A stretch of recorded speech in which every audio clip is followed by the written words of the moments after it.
আজ আমাদের গভীর একটা দুঃখের দিন, সুখের দিন, যা ভাষায় প্রকাশ করার মতো না।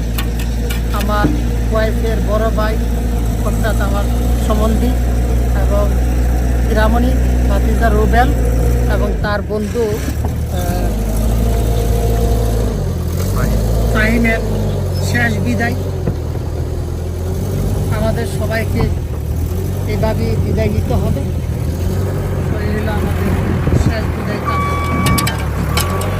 সবাই তাদের জন্য দোয়া করবেন। আল্লাহ যেন তাদেরকে জান্নাতের নেয়ামত হিসেবে কবুল করেন।